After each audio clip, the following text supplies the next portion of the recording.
Good morning and welcome to another edition of Artists. I'm your host, Omar, Rashada. In conclusion of Women's History Month, March 29th, 2015, I had three special guests, three lovely ladies. I know them pretty well. They're in an upcoming play called Isaiah Turner, and they've been on my show on numerous occasions. We had Deborah Chapman, Marchelle Perkins, and Ann Hlabangana-Clay. Good morning, ladies. Good morning. Good morning. All right, in Women's History Month, I got three extraordinary women here on the panel to start the show off. All three of you just start off by giving a brief synopsis about your background in terms of what are you doing career-wise and what are some of the things you enjoy doing in life. Okay. Well, I work for the state of Delaware. I'm as an accountant too right now.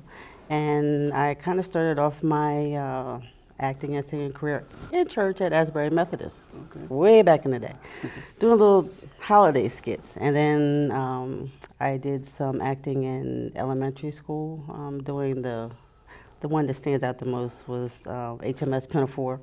And then in high school, I did some plays and did the band and singing and choirs. And right now, I also did some in church under Judith Roan, one of my favorites, and Omar right here. So I've done several plays with him. I won't name them all because I honestly can't remember the names of them. All right, Miss Perkins. Well, I'm Marchelle Perkins. I'm an author, and I'm the CEO of Crimes Against Women and Children. And we do a lot of things in the community for us, clothing and food-wise for the community. I'm a writer. That's what I love to do, and I love working with children. My first book was Testament of a Child to Heighten Awareness of Child Abuse, and that's my mission, to help children. Okay. And Ms. Clay. I am a teacher first of 20 years in public and private schools over that time period. I have also taken on a new initiative, a new responsibility as being a model. I'm a print model for two companies currently, UnbreakableDivasBoutique.com and Gordeezy.com. I also have a business with my daughter where it's called ANC Unlimited, and we actually do unlimited various things for people. One of our most recent is social media, where we monitor and create web pages and Facebook and Twitter and Instagram pages for companies and monitor them for them, as well as promote small businesses. Okay, Saturday, May 16th, Wilmington High School. Yeah. Isaiah Turner. I've got some cast members. Talk about your character. Well, I am playing his mother, and I'm a little spicy. Keep it straight. Get mean with people, but it's cool. I like the play. We did it as a reading performance before, and so this is the acting performance of it, and kind of excited about it. Okay. Yeah. And I play the news reporter, and I keep up with everything that's going on, and I'm kind of cheery and bubbly, and I'm just down to the nitty-gritty of really what's going on, and I'm in the thick of things and in the rallies, and I love my part. And I play Brittany. I'm Isaiah's new love interest in the story, and I try to keep myself out of trouble with his current girlfriend. So. Good luck with that. So it's a lot of drama, but you know the theater is a great thing because when you're on stage, you could hear the audience reaction, and then the networking among different actors and actresses. Just talk about your experiences. And I know this is probably your first one, but in terms of plays in the past, and what was it like in terms of the chemistry, knowing your lines, taking direction, this all that good stuff? Because a lot of people they see what they see on stage, but they don't know the hard work behind it. It does require a lot of memorization. And I've never actually had a problem with that. And I got into acting because I used to be so shy and so timid, and so people thought I was stuck up.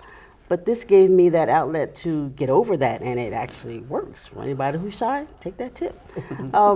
I've never had any problem with any directors, and I kind of enjoy it. I mean, it's a learning process, and taking direction is important because sometimes you will screw that up. And I know when I'm bad. You have to have nerves because you can get very nervous. So you have to, because myself, from my experience, because we did we did Peace and Unity. Right. I was so nervous.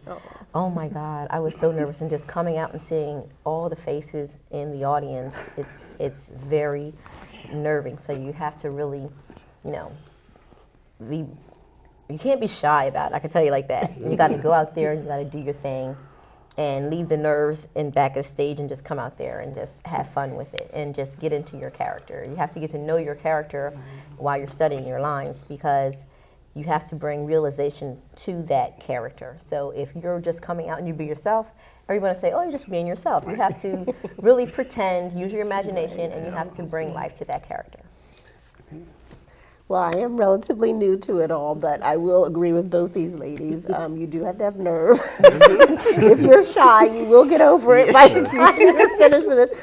But one question you asked was getting directions and things like that. And we had the opportunity the other evening to have someone give us feedback on, the voice, or what you're putting, constructive criticism of how to present that character in a better light. And I found it very helpful. It really gave a better, it's always good to have an outside experience, because you're looking at the characters one way, and then obviously it's different and better. So Since this is Women's History Month, I'd like to ask all three of you ladies, who are some of the women that you admire that helped shape you to be the fine woman that you are today?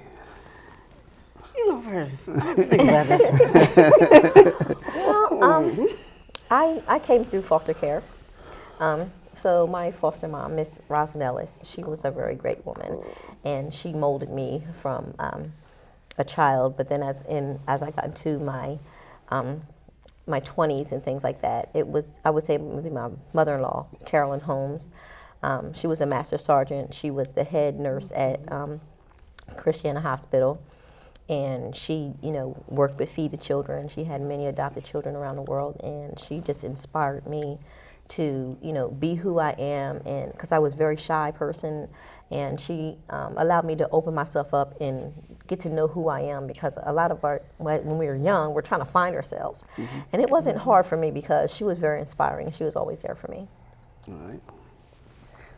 I had an opportunity to speak on this earlier this month, but I want to add in one more person who's very dear to me. My mother shaped me in various ways, obviously, as all family members do, but I think most importantly, she taught me how to give back. Like, it doesn't matter how much you make or how much you do this, that, and the other for yourself. Make sure that you give back to others in whatever way that you can, whether it be time and energy and money, etc. So I think that's a really important lesson. I do try to pass that on to my own daughter. Of all the things that she taught me, I think that's one of the most important. Okay, think about it yet? Yeah. Well, they're actually the ones that I know that have kind of shaped me do come from my family. And my grandmother was one of them. She was like my best friend. She's long gone. But I have two aunts that also inspired me, and one cousin and one aunt, and they're both in D.C. One was a teacher. Well, they were both teachers. And I kind of shaped my life after them, I think. And believe it or not, I also get inspiration from my daughter, because she's so driven and so outgoing, and she gives me the encouragement to want to do some things. So I think that's where I get most of it from. Those are the people I admire the most. In my next segment, we're going to be talking about Girls Can Do Anything with Sandra Pitts and Miss Lockerbie. One of the things, if you watch a lot of television, a lot of reality TV shows, sometimes you would think that, women don't like each other, women don't get along. And the event that's coming up with Girls Can Do Anything, I see the poster and I see a lot of females who are business owners, doctors, and then they're coming together in unity. One of you, or all three of you, just speak of the importance of women coming together and not fighting. What the play was in the play, you see women fighting over a man, you see women gossiping about one another, and that holds the unity among females. So all three of you, you're females, so you know a lot more better than I in terms of the importance of women coming together. Well, I would say that women are maternal, for one, and we're internal creatures. And women are beautiful to me. Women are like a fine wine or a beautiful painting. For me, when I see another young lady or a woman walking down the street, I always smile and address her and say hello, good morning. because I think women all should get along. I don't think that, you know, there should be any kind of animosity, because for one, we don't know each other, you know, and we were talking about this last week, that we get along so well on Facebook and things like that, but then when we come together in person, it's like, you know, we get all tensed up. Oh, wow. But we shouldn't, you know, we're very catty. We're very catty, we are. And I think that we should kind of let our guards down, because if we really let our guard down, we would actually, you know, make a few friends, you know, that you would not know, because you could look at somebody and say, oh, she's stuck up, or oh, she thinks she's all that, or you know, whatever. You know, you have that, you know, you look at a person and you say, oh, well, and you start giving, you know, you start analyzing. Right. But what are you analyzing? You know, you don't even know that person. That person would know you. So if you look at a person and then you kind of misdirect who they really are, you know, you kind of lost something that's tangible to the other person. Okay. I think I'm really turned off by those reality shows when I see all that bickering and fighting and their age limit. I mean, for their ages, they're so what's the word for it? They're immature. Immature, yeah. I mean, I don't who does that? But I think when the women get together and they're you know, they show this kind of animosity amongst themselves, that's because of their insecurities. I mean, if you're secure within yourself, you can compliment another woman and then not think that, well, I guess I won't even go there. Right. But that's not it. I mean, if I see somebody who looks good or what they have on, I'm going to tell them, because I don't have a problem with that. Love your hair. And I don't think the bickering is necessary. Yeah. Get secure within yourself, then you're not hating on that person, as they say. And, you know, that presents you as a better person. Yeah, I think it is insecurities within, you know, oneself when you approach another person. Okay, and we're gonna let you close and just to add to that, I guess the whole, because we haven't brought that up, ladies, but the whole, you know, relationship thing, you know, women and, you know, and my character is very similar to that. But, you know, in reality, you know, we as women are so, that insecurity comes out, you know, about, oh, well, you can't, you know, do this, you can't even talk to my man. You know, I don't mean talk to them, you know, on the phone. I mean, you know, just whatever, as a friend. Or you can't, you know, have business conference or, you know, lunch, you know, with them because, you know, you're going to be doing this, that, and the other. You know, we really have to be grounded in ourselves, you know, as women, and trust. And I know there's a lot of reasons not to trust, but, you know, at the same time, otherwise, like this thing about business, we're only going to be doing business with other females. We're not going to be able to do business with males because, and obviously we know that, you know, unfortunately still males make much more than we do, or they have better opportunities. So in order for us to get equal with them and their opportunities, we have to be able to network and et cetera with them. So we have to get past that as women. Okay. And New York Fashion Week, you want to let the audience know to vote for you? You know, speaking of not knowing, the New York Fashion Weekly is having a contest where if you can go onto Facebook and look for them, the New York Fashion Weekly, I am going for the role as cover model contest. So I'm really excited about that. So look for this black and white ensemble on there. And I appreciate your time for that. All right, ladies, just 1 minute left, 30 seconds. Anybody want to close out before I go on my next segment? Come see the play. Yes, come see the play. Come see the play. You're going to love Omar. Yes. I'm a different character. Omar in a new light. Live right here on Comcast Channel 28. You're watching Artists. We're going to take a short break and we'll return.